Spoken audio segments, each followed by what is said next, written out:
COVID-19 pandemic and to build resilience in these countries to ensure smooth transition. The graduation support facility by UN TESA offering dedicated capacity development support services as a new measure of support to graduated and graduating LDCs is an excellent example. The facility being piloted by UN TESA in Vanuatu is supporting us to implement our smooth transition strategy. Vanuatu will share its experiences to inform the services of the facility to other graduating LDCs. I want to also highlight the need for UN agencies to implement monitoring mechanisms for graduating and graduated countries and provide better incentives for the countries to participate in that mechanism, as many face capacity challenges. Here, regional UN organizations like ESCAP could continue its support to graduating LDCs in preparing for smooth transition strategies and scale up its technical assistance to graduated countries in implementing and monitoring the strategies. Mr. President, in the area of human rights and decolonization, as we look ahead to the future we want, we must picture a world of freedom. One that is free from predominance of colonial rule, persecution, and human rights abuses. In my region, New Caledonia, French Polynesia, and West Papua are still struggling for self-determination.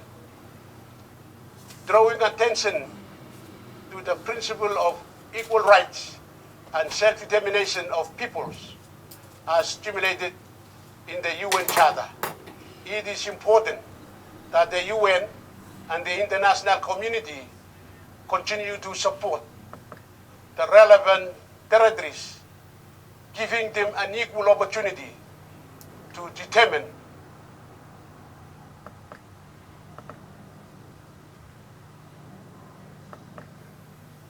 their own statehood.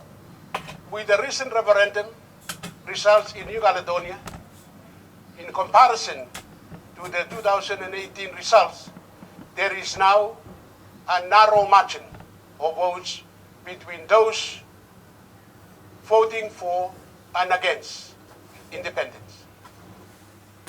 It is therefore important that the referendums remain free, fair, transparent, and continue under the supervision of the United Nations. It is in this connection that we continue to remind ourselves, the people of Vanuatu, of our strong cultural connection with Humanupne and Humanaying Islands, commonly referred to in English as Matthew and Hand Islands. Recognizing the incomplete process for the decolonization of Vanuatu, we hope that the UN-led process draws a clear pathway to achieve peaceful settlement of these disputed islands. Mr. President, there are widespread human rights violations around the world. In my region, the indigenous people of West Papua continue to suffer from human rights violations.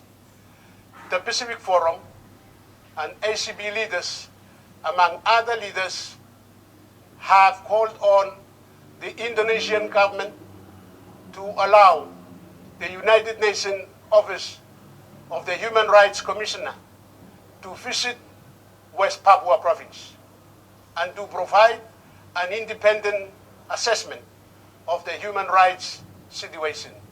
To date, there has been little progress on this front. I hope the international community, through appropriate UN-led process, takes a serious look at this issue and address it fairly. In conclusion, Mr. President, amongst many other issues facing the world today, COVID-19 pandemic is undoubtedly an eminent and common threat to humanity. To ensure global recovery and building back better,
Mr. President, Excellencies, I have a distinct honor to introduce the Prime Minister of the Republic of Vanuatu, Honorable Bob Loughman Webu, to present his pre-recorded message. Mr. President, Excellencies, Heads of State and Governments, Mr. Secretary General, distinguished delegates, ladies and gentlemen, I have the great honor to deliver this address on behalf of the government and the people of the Republic of Vanuatu. Mr. President, at the outset, let me sincerely congratulate you on assuming the presidency of the 76th session of the United Nations General Assembly. Your Excellency, I assure you of Vanuatu's continued support during your tenure. We have every confidence that your presidency will successfully guide us in our collective pursuit of the future we want and rally the spirit of cooperation essential for the United Nations we need. I would also like to extend our heartfelt gratitude to His Excellency Volkan Koska, the outgoing President of the 75th session, for his outstanding stewardship of this august body during such a challenging time.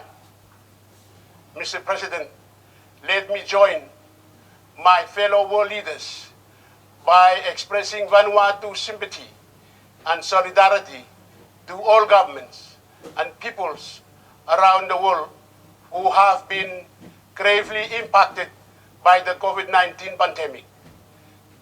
The UN High-Level Week is convened at a time where we need to scale up our collaborative efforts to find solutions to a myriad of global issues, not least to join others in containing the COVID-19 pandemic. Disease and despair have characterized the past 2 years. Inequality, injustice, and instability have increased. Our planet is suffering, and we need to get moving again. Rebuild communities and joint efforts to rescue the planet, recover economics, and restore hope. We need to adapt to the new normal to work together towards a better future for ourselves, our children, and the future generations to come. The theme for this 76th session, we need to rebuild sustainably. Our decade of action will now also have to be a decade of recovery, focused on building back better, stronger, greener, and bluer. It's very fitting to address the current global challenges that we face and is consistent with the 2030 Agenda for Sustainable Development. Mr. President, the last 2 years